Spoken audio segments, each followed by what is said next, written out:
Bonjour, bienvenue à Inspiration. Eh bien, oui, on est encore dans notre belle parole de la persévérance. Merci Seigneur pour la parole de Dieu qui agit dans nos vies continuellement. Dans notre première capsule, on a vu que Satan, il veut voler notre espérance. Parce que notre espérance, ça va avec la persévérance. Amen. Dans notre deuxième capsule, on a vu que sans espérance, la bataille est vraiment perdue. Après ça, on a vu l'importance de bâtir notre espérance et qu'aucune parole a le pouvoir de nous faire persévérer comme la parole de la persévérance. Amen. Tout est possible à celui qui croit. C'est ce qu'on a vu. Amen. Gloire à Dieu. C'est ce qu'on va voir aujourd'hui. Tout est possible à celui qui croit. Qui croit quoi? Quoi? À cette parole de la persévérance.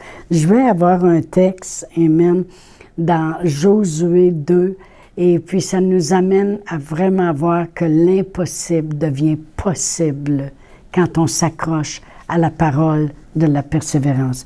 Parce que c'est vraiment l'histoire de Rahab, qui était une prostituée, qui était, oui, sur le contour, parce que la ville était bâtie avec une muraille, puis la muraille était tellement grande que même les chariots du roi pouvaient se promener sur la muraille. Et elle avait sa maison sur la muraille. Amen. Elle voulait voir, elle, qui rentrait dans la ville. Amen. Et puis, alors je vais commencer à lire au verset 8. Ça dit, « Avant que les espions se couchent, parce que Josué avait envoyé 2 espions pour aller explorer la ville, OK, parce qu'il allait la conquérir. Alors, avant que les espions se couchent, Rahab monta vers eux sur le toit et leur dit, « L'Éternel, je le sais, est avec vous et vous a donné ce pays. La terreur que vous inspirez nous a saisis. » Parce que les gens, quand ils voient comment Dieu est puissant avec nous puis il fait des miracles, le monde sont saisis d'une crainte. Hein? Et tous les habitants du pays tremblent devant vous, car nous avons appris comment, à votre sortie d'Égypte, l'Éternel a mis à sec devant vous les eaux de la mer. Alors, ils ont entendu parler des miracles. Et comment vous avez traité les 2 rois des Amoréens au-delà du Jourdain, Sion et Og, que vous avez dévoués par interdit. Nous l'avons appris et nous avons perdu courage et tous nos esprits sont abattus à votre aspect, car c'est l'Éternel, votre Dieu, qui est Dieu en haut dans les cieux et en bas sur la terre. » Alors, elle avait vraiment commencé à regarder cette parole-là, ce Dieu-là qui est avec eux, et la parole qu'a dit, c'est vraiment une parole, la parole de Dieu. « Et maintenant, je vous prie, jurez-moi par l'Éternel que vous aurez pour la maison de mon Père la même bonté que j'ai eue pour vous. » Alors vraiment, ce qu'elle leur dit, c'est qu'elle a caché les espions. Parce que là, les gens viennent et disent, « Hey, t'as-tu vu, il y a quelqu'un qui est venu ici. » Puis là, la terreur est dans la ville. Ils savent que ce peuple-là s'en vient. Ils ont entendu comment Dieu est puissant avec eux. Ils ont entendu comment Dieu a fait des miracles extraordinaires avec eux. Puis comment ils ont gagné partout où ils sont passés. Puis là, elle dit... Et là, eux autres savent que ces 2 hommes-là viennent de rentrer dans la ville, puis ils disent, « Hey, t'es as-tu vu, toi? » Puis elle a dit, « Oh non, je crois qu'ils sont partis par un autre chemin, là. » Et puis elle les cache sur le toit de sa maison. Alors, elle use de bonté envers eux. Et vraiment, cette histoire-là nous démontre que Dieu, il a fait un miracle, amen. Alors, au verset 15, elle dit, « Elle les fit descendre avec une corde par la fenêtre, car la maison qu'elle habitait était sur la muraille de la ville. Et elle leur dit, « Allez du côté de la montagne, de peur que ceux qui vous poursuivent ne vous rencontrent. Cachez-vous là pendant 3 jours, jusqu'à ce qu'ils soient de retour. Après cela, vous suivrez votre chemin. » Ces hommes lui dirent, « Voici de quelle manière nous serons quittes du serment que tu nous as fait faire. À notre entrée dans le pays, attache le cordon de fil cramoisi à la fenêtre par lequel tu nous as fait descendre. Et recueille auprès de toi, dans ta maison, ton père, ta mère, tes frères et toute la famille de ton père. Si quelqu'un d'eux sort de la porte de la maison pour aller dehors, son sang retombera sur sa tête et nous serons innocents. Mais si on met la main sur l'un quelconque de ceux qui seront avec toi dans la maison, son sang retombera sur notre tête. Et si tu divulgues ce qui nous concerne, nous serons quittes du serment que tu nous as fait faire. » Elle répondit, « Qu'il en soit selon vos paroles. » Elle prit congé d'eux et ils s'en allèrent et elle attacha le fil cramoisi à la fenêtre de sa chambre. Amen. Mais voyez-vous, premièrement, il y a une chose que je veux qu'on voit, c'est qu'ils ont dit, quand vous serez entrés dans la ville, quand nous serons entrés, attache ce fil-là. Elle n'a pas attendu qu'il arrive dans la ville. Elle a pris congé d'eux, elle a attaché tout de suite le fil cramoisi. Puis il n'y a pas à dire, elle sait qu'ils vont rester 3 jours cachés. Après ça, ils vont retourner vers les leurs. Puis le temps qu'ils s'en viennent, puis ils se préparent au combat. Alors vraiment, on peut voir qu'il y a du temps qui s'écoule. Mais elle a attaché tout de suite le fil. Qu'est-ce qu'elle fait? Elle prend cette parole-là de persévérance, puis elle s'accroche à cela. Mais ce que je veux que l'on voit, c'est que qu'elle a réussi à convaincre son père, sa mère, mais comment elle a fait pour croire vraiment? Comment elle a fait pour croire vraiment que sa vie à elle serait épargnée?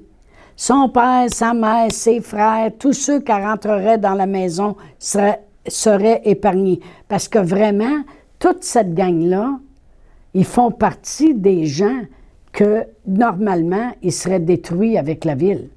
Puis deuxièmement, toute cette gang-là n'ont rien fait pour les espions.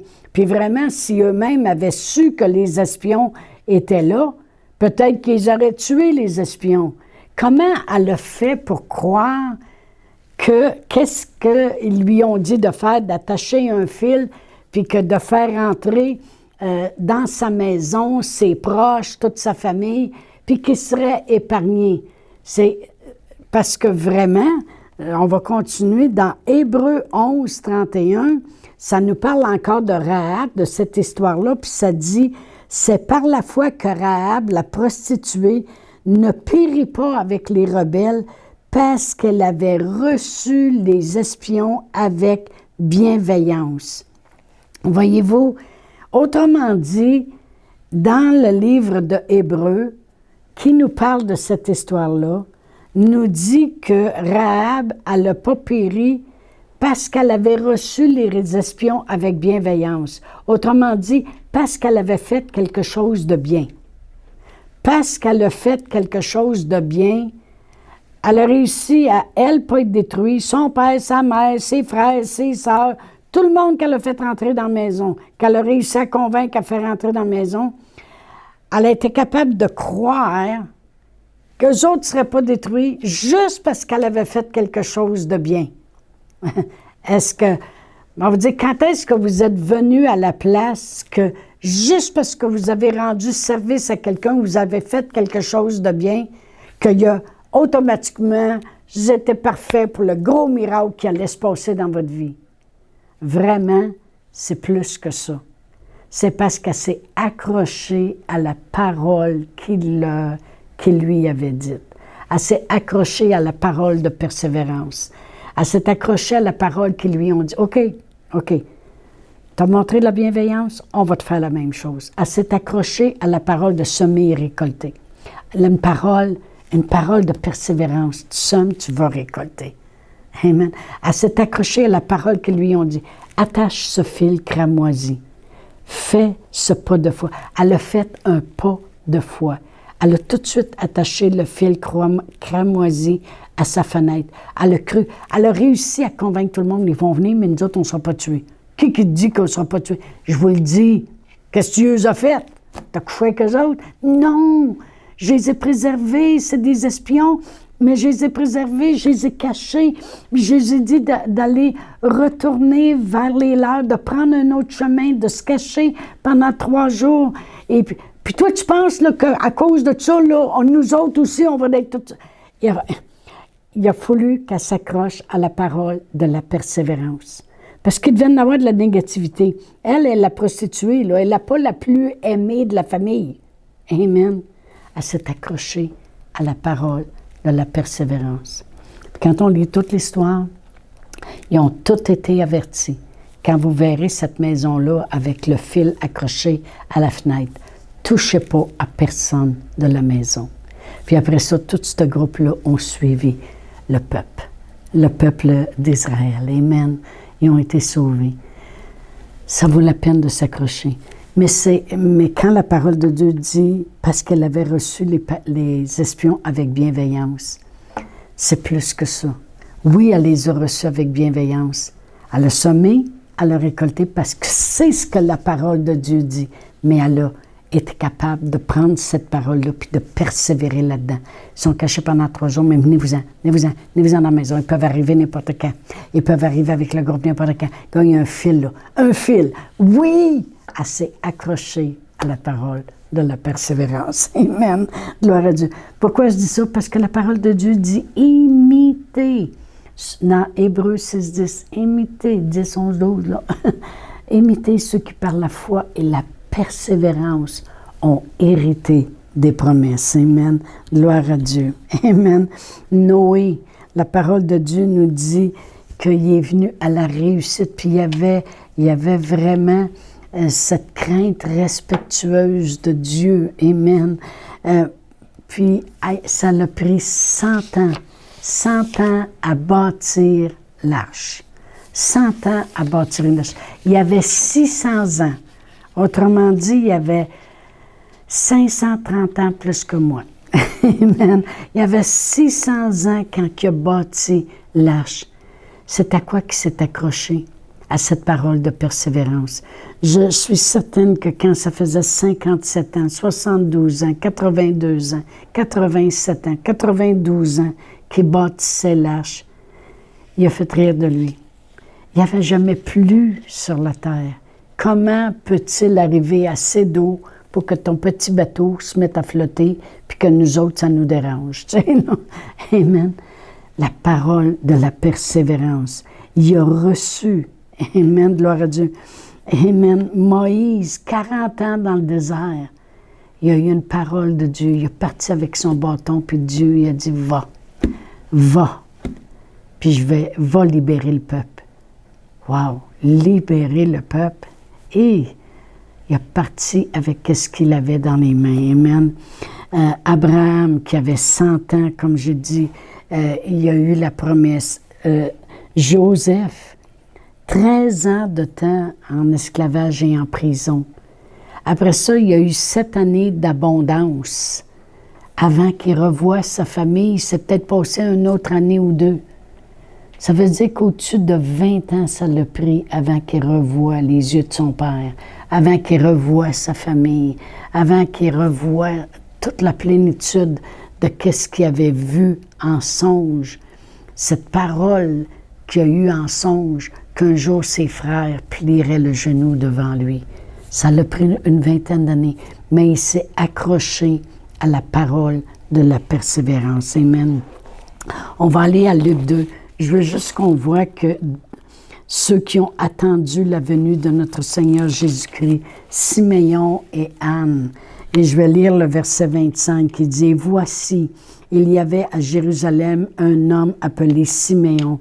Cet homme était juste et pieux. Il attendait la consolation d'Israël et l'Esprit Saint était sur lui.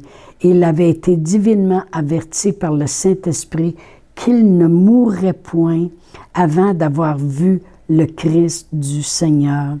Il vint au temple poussé par l'Esprit et comme les parents apportaient le petit enfant Jésus pour accomplir à son égard ce qu'ordonnait la loi, il le reçut dans ses bras et bénit Dieu et dit.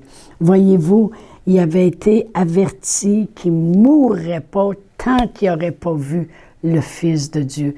Il y avait cette parole-là, il s'est accroché, puis c'est une parole il a persévéré. Puis là, il dit, maintenant, Seigneur, tu laisses ton serviteur s'en aller en paix. Ça s'est fait. Pourquoi? Parce que la parole de Dieu, de tous ces exemples-là, nous démontre toujours comment on peut persévérer avec une parole qu'on reçoit de Dieu. Au verset 36, il y avait aussi une prophétesse, une femme prophète, Anne, fille de Phanuel, de la tribu d'Azer. Elle était fort avancée en âge. Elle avait vécu 7 ans avec son mari depuis sa virginité, restée veuve et âgée de 84 ans. Elle ne quittait pas le temple et elle servait Dieu nuit et jour dans le jeûne et la prière. Étant arrivée, elle aussi, à cette même heure. Je vais vous dire, quand on s'accroche à la parole de Dieu, on est là, à la bonne place, au bon moment, pour voir les miracles de Dieu. Elle louait Dieu et elle parlait de Jésus à tous ceux qui attendaient la délivrance de Jérusalem. Amen. C'est important de recevoir la parole de Dieu parce que c'est une parole qui va nous amener à persévérer. Amen. Et comme j'ai dit tantôt, Hébreux 6:12, Amen, ça dit « Imitez ceux qui par la foi et la persévérance ». C'est les deux. La foi et la persévérance nous amènent à hériter des promesses. Je veux terminer avec mon enseignement avec une écriture, la même écriture que j'ai prise au début de la première capsule dans Apocalypse 3:10. Parce que tu as gardé la parole de la persévérance en moi, je te garderai aussi à l'heure de la tentation.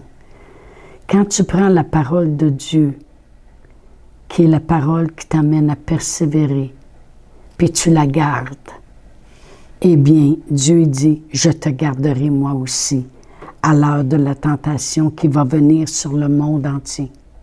Il y a beaucoup de choses qui viennent sur le monde entier pour éprouver les habitants de la terre. Mais parce que nous, on garde la parole de la persévérance, Dieu va nous garder aussi, pendant que le monde sera tenté de toutes sortes de manières. La parole de Dieu est la parole de persévérance qui produit en moi la foi pour obtenir l'impossible. Là, je vais terminer avec une écriture qui est dans Matthieu 24:13. Lorsque les apôtres parlaient à Jésus, puis ils disaient « Quand reconnaîtra-t-on que c'est la fin des temps? » Il dit « Quand la parole de Dieu sera prêchée par toute la terre. » Mais il dit « Celui qui persévérera jusqu'à la fin sera sauvé. » On est capable de persévérer si on a la parole de la persévérance. Amen. Mais la première plus grande chose dans notre vie, c'est de reconnaître le Seigneur Jésus comme notre Sauveur. Amen. Alors, je veux juste vous donner l'occasion de confesser la parole de persévérance qui nous amène en espérance à être sauvés. Amen. Et cette parole de persévérance dit que si tu confesses de ta bouche puis tu crois dans ton cœur que Jésus est vraiment mort pour toi, tu seras sauvé. Alors on peut le faire ensemble si vous le voulez. Dites après moi, Père éternel, je crois dans mon cœur que Jésus, le Fils unique de Dieu, est venu sur la terre, qu'il a souffert Ponce Pilate, qu'il est mort à la croix, qu'il a porté mes maladies, mes infirmités, qu'il a payé le prix de mes péchés. Il est descendu aux enfers, mais il est ressuscité des morts. Et maintenant, je suis sauvé grâce à lui. Merci Jésus pour tout ce que tu as accompli. Amen. Alors, je vous encourage à persévérer dans la parole de la persévérance. Et je vous dis à la prochaine. Au revoir. Chantal Paulus est avec vous tous les jours du lundi au vendredi sur Facebook et YouTube. Vous pouvez écrire à Chantal en privé sur Messenger. Si vous avez manqué une capsule, retrouvez-la sur la section vidéo de Facebook ou sur YouTube si vous désirez faire un don par Interac. Voici l'adresse courriel capsule.inspiration au pluriel @gmail.com. Le mot de passe est inspiration au pluriel. Vous pouvez aussi faire un don par www.eslr.org/DONS. Veuillez indiquer en mémo Capsule Inspiration.